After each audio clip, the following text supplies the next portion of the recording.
Hey guys, Immersed here. So, I haven't made a video in about a day just because I've been gearing my Paladin and loving my Paladin, enjoying Pandaria. And I hope you guys are. It is a very, very great expansion.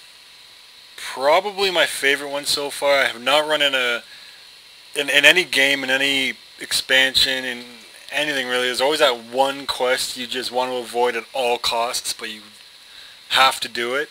Um, I haven't played straight for like a day yet, but I haven't hit that quest, so I'm actually very happy about that. Just because that quest can really bum you out when you're leveling your alts and stuff. And I've leveled a pretty decent way through. So I'm basically just gonna talk about a few things in this video about what I like about it, what things to keep an eye out for, and just what I like about it and what's changed and stuff like that. So one thing that's really changed the way we gear up is quest gearing. And how that works, let me see if I have an example here. Okay, I don't have an example. But if your leveling is protection, your quest item rewards will be protection. If your leveling is ret, it will be ret. If you're leveling as affliction, it'll be affliction. Subtlety as rogue, it follows your spec. So that is extremely good. There's no more useless quest items that just go to the vendor. It's all for your class. Anytime there's a item reward, it will closely 100% be just for your class. That is extremely powerful because now you don't need to go through the awkward stage of running normal dungeons to get ready for heroics, or you don't need to go through the awkward stage of getting a blacksmith or a leatherworker to make you certain gear just because the quest gear is not giving you it. Now all the quest item gear is suited to your class and your specs, so that is very cool. Professions have changed a little bit. The max is 600, as you can see right here. And let's just take a look at some of the new stuff. It's called Ghost Forge. Ghost Forge helmet is a 384, and you may notice if I keep clicking here, you're gonna be like, okay, Immerse, well, where's all the blues? Now, how it works is what I've experienced is basically they're all green, but like for example, I was leveling off of Ghost Forge gauntlets, and I made about 3 or 4 of them. 2 of them were green and 2 of them were blue, so you have a random chance of making a higher quality item. And I believe the blue was like, don't item on me, maybe like 408 or 404, something like that. So very good. I think 404. So that is really cool, and it also gives you an incentive to mass make these items. And also the green ones sell for about 1,000 gold. Yesterday when I started questing, I had I'd say close near the 2,000-ish bracket. After playing the auction house with the items I made and the battle pets I was selling, I ended up with 6,491 gold. Roughly about 4,000 at the end of yesterday. I got up and I had another 6,000, something like that. So as you can see, it's extremely good to jump on your professions right now. Get all the gold you can in your bags. It's just it's such a good time. As soon as the expansion hits, start making the starter gear, get it in the auction house, use what you can, all the alternative gear, get it in the auction house.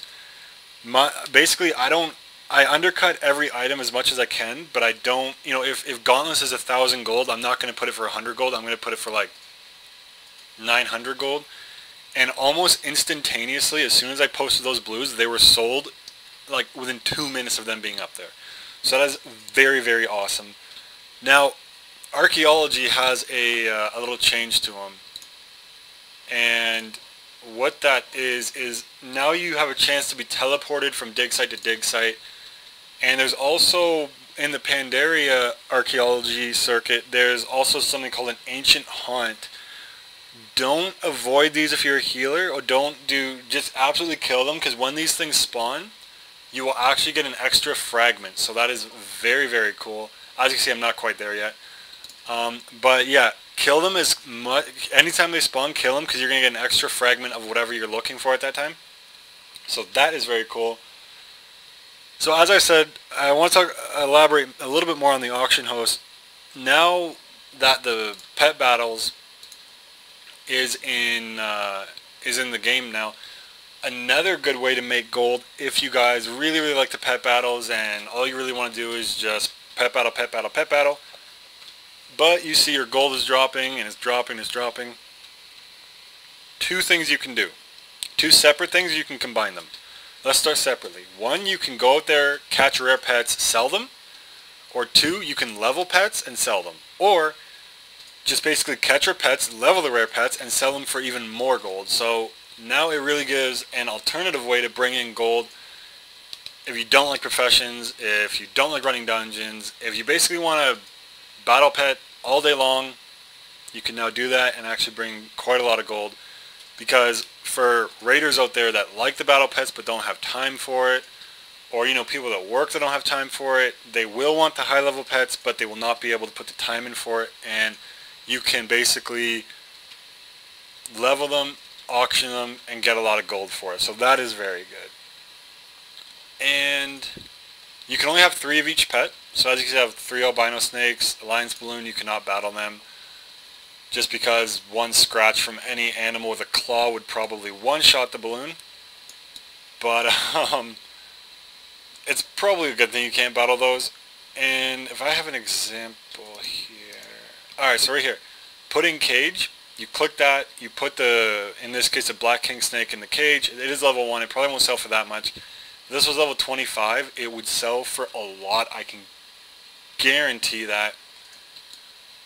So it's just a very viable way of bringing in gold and having a lot of fun doing it in the process and getting a lot of achievements for it. So one thing I want to go back to is when you're questing, like I'm fortunate enough that my fiance plays this game and she's a healer at heart and I'm a tank at heart. That's just how it played out. So we're both very lucky for that. So when you're questing, really be mindful for the future. Like I know anyone that can tank is main spec tank, and that's exactly what I love playing in dungeons and raids and battlegrounds and whatnot. So really be mindful that if you're a healer and you want healing gear before you, and that's the best part, I can level as ret, and anytime I'm about to turn in a item reward quest, I could just quickly switch to prot and I'll have a prot reward. So always be mindful for that, because you really want to be very efficient at each level, especially if you guys are going to be battlegrounding and whatnot, because the reason I have not brought out a 85 battleground is because 89s will be in there and they would absolutely one-shot Catatoons and Catagear tunes, and the PvP gear would not matter that much. So that is why I have not brought out a video yesterday or most of today, but I did want to bring out a video. And I also want to let you guys in on a little plan I'm thinking of doing here. I'm basically going to be bringing out 3 videos, again, as much as I can. You never know where life leads you, but as much as I can, I'm going to try bringing out 3 videos at least one day or every 2 days. And what I want to get into is bringing out one WoW video, one D3 video, Diablo 3, and either a Team Fortress video, even though I could bring out tutorials in that game, but it's only so many classes.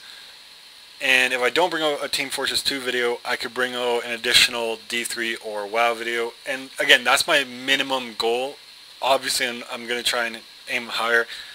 But as I've said, you never know where life takes you. So that's basically all I wanted to say. But yeah, I have just been controlling the Battle Pet auction house on my realm. If you go in the auction house, you're going to see most of the pets are from me.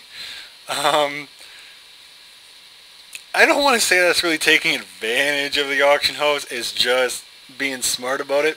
Like, I don't have my pets for ridiculous amounts. I'm trying to be fair with that. But, I mean, like one pet, the Warg pup, is selling for like a few thousand. I'm like, okay. I'm like, why not?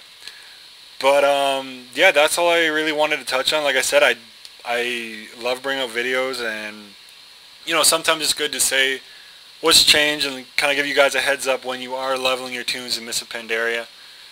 And yeah, guys, like, start on your professions and use the auction house. I've made, I think, 4,000 gold in a day. I know a lot of people out there that are really serious gold farmers, and that's probably nothing to them. For me, that's a lot. I think the most I've ever sold in a day was like 14,000 gold, and it was on one item when Kata first came out or something like that. But yeah, I just want to basically bring on this video. Let me know if you guys liked it, if you enjoyed it, if you enjoy the scenery that I have picked. The little cottage on the hill that you can never escape with balloons, I guess, so you can move the cottage. I don't know. If it helps in any way, be sure to subscribe, like, and comment. It would greatly, greatly, greatly, greatly, greatly help me. And I'll be bringing out videos, like I said, every day or every second day. You never know where you end up in life, and I really hope I could be doing this for a very, very long time. Thank you guys very much for the views, the likes, the subscribes, the comments. And yeah, I think that's all I really want to say for this one. Thank you guys very much, and as always, happy hunting.